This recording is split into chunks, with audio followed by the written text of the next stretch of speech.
Are you unharmed? Yeah, I think I'm okay. Would you still like me to prepare the next Blockbuster Buster sequence? Sure, that sounds good. Just one question. What the heck is a Blockbuster Buster?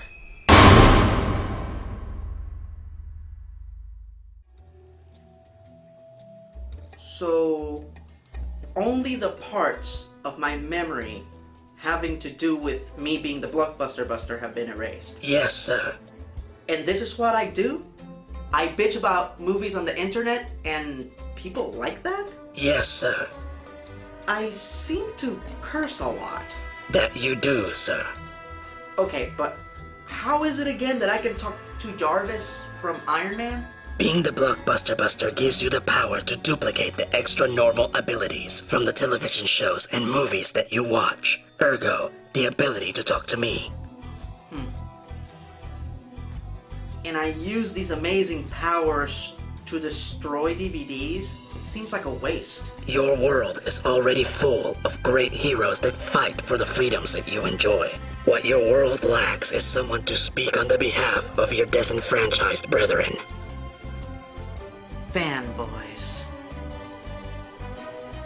Got it. So, is my power unlimited? I mean, is there Blockbuster Buster kryptonite? Namely, yes. If you go for too long without chastising bad films, your powers will go away, including your ability to communicate with me. Damn. How the heck am I supposed to remember how to do this? No worries, sir. I have called upon one of your cohorts to help you. Greetings and salutations, Mr. E. I'm here to help reawaken the budding young film analyst inside of you. How? By going back to the first film franchise to ever let you down.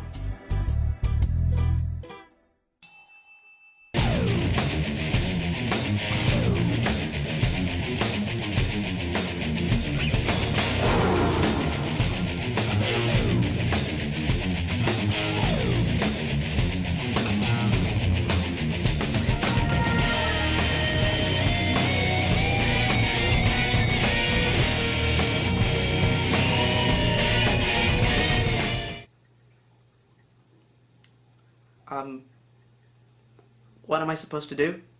Just talk about the movie, Mr. E. But what do I say? Say whatever comes to mind, that usually works. Okay, here it goes. Throughout the 90s, Disney ruled the world of animation with an iron fist, pushing the boundaries of the medium further and further, until the early 2000s, when rivaling animation studio DreamWorks made the ultimate power play by releasing what was at the time deemed the anti-Disney film. You see, Disney has always been known for basing their films on popular fairy tales. DreamWorks' answer to this was Shrek, a film that flipped the world of fairy tales upside down, challenged all conventions, and blatantly and openly mocked Disney. A lot. Some said that these were the fairy tales of the modern age, and I loved it. While the humor was a bit vulgar, the fairy tale parodies were spot on, and the unconventional fairy tale format was refreshing and brilliant. The scary ogre was the hero, the stereotypical hero was a pompous ass, the princess didn't need saving, and the villain was by all definitions harmless. Shrek instantaneously became one of my all-time favorite films. What now? Come on now, break it down, Mr. E. Talk about the characters, the dialogue, the story, all them action sequences you love so much. Okay.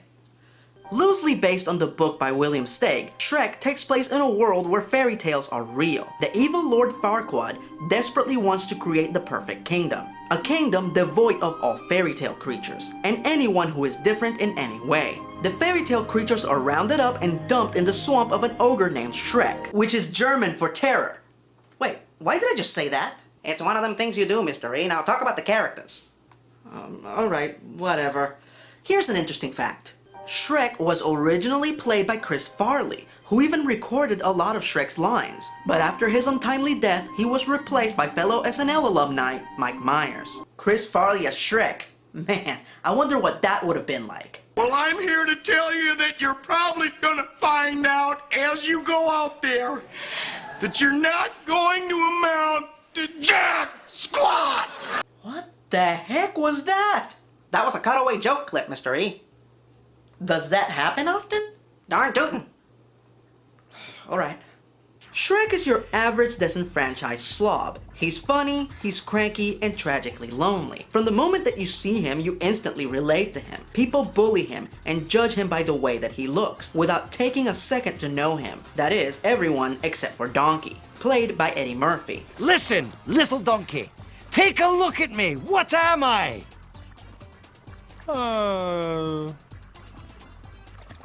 Really tall? No! I'm an ogre. You know, grab your torch and pitchforks. Doesn't that bother you? Nope.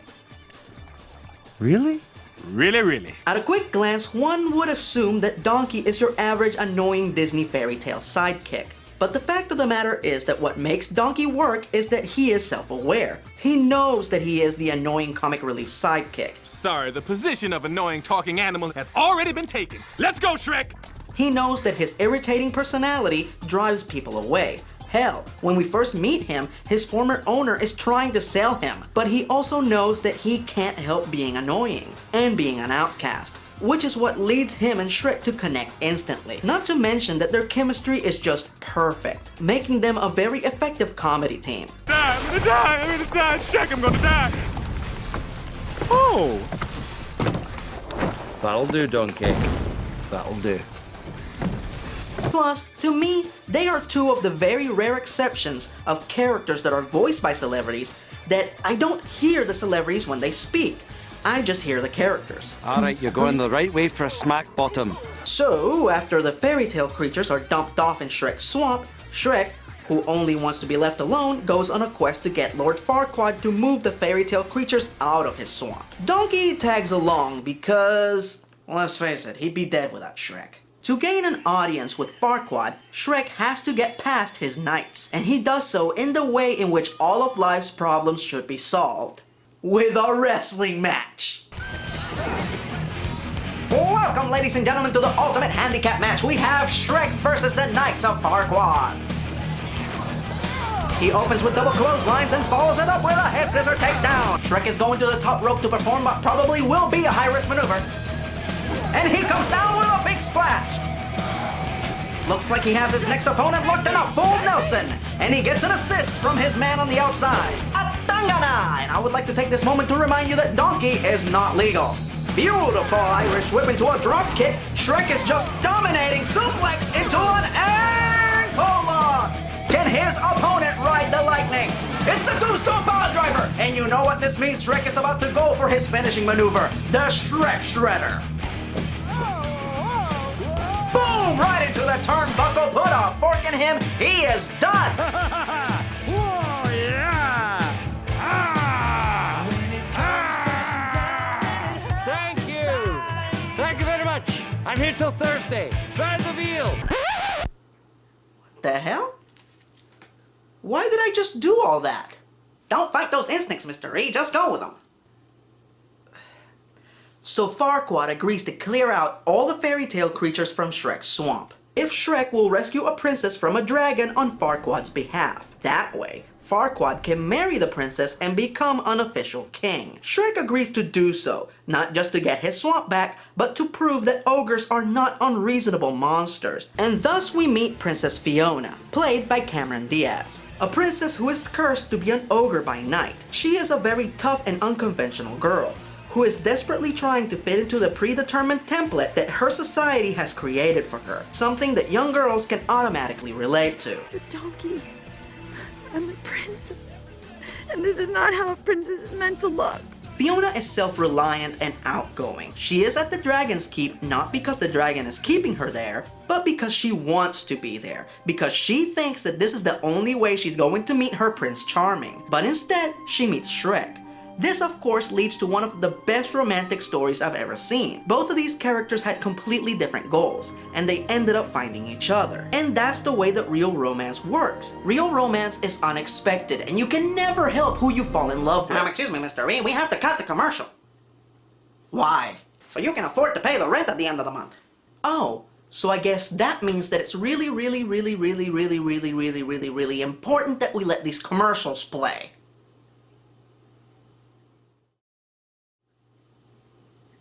Was that it? Hey, that wasn't so bad.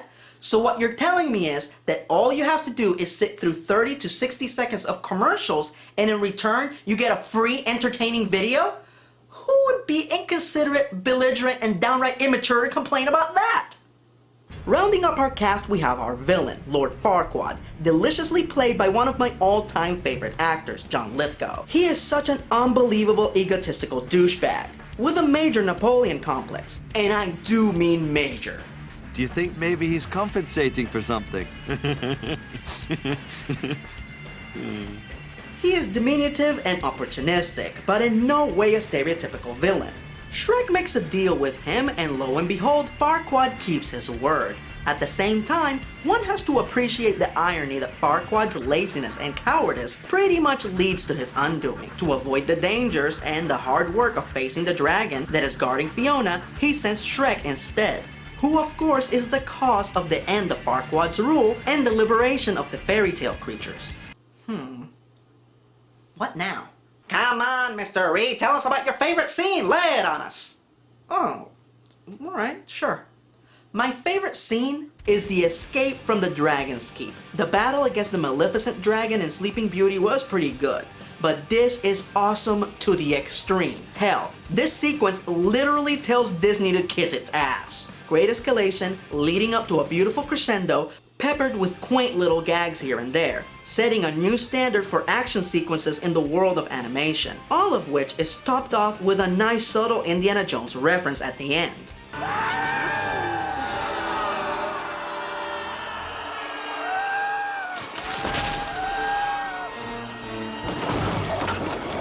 I'm starting to like those cutaway clips. Mr. Reed, do you have a favorite line? I don't know, there's quite a few good ones in this movie.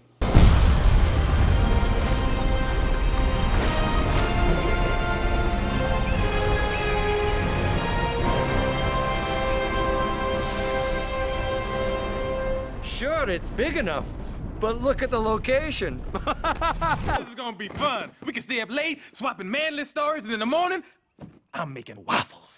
Well, technically, you're not a king. Thelonious, you were saying? What I mean is, you're not a king yet. But if I had to pick a favorite, I'd go with... You there, Ogre. Aye? By the order of Lord Farquaad, I am authorized to place you both under arrest and transport you to a designated resettlement facility. Oh, really? You in what army?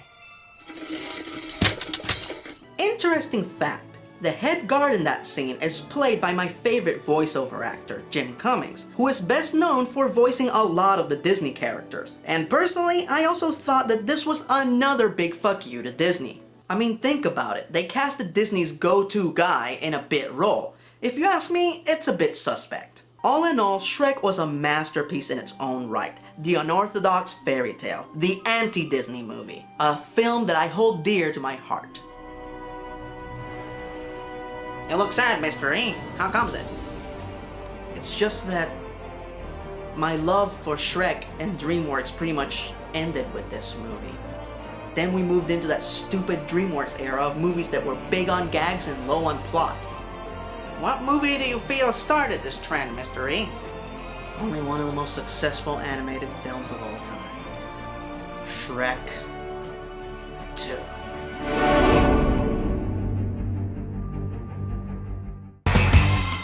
Come on, y'all! Then I saw her face.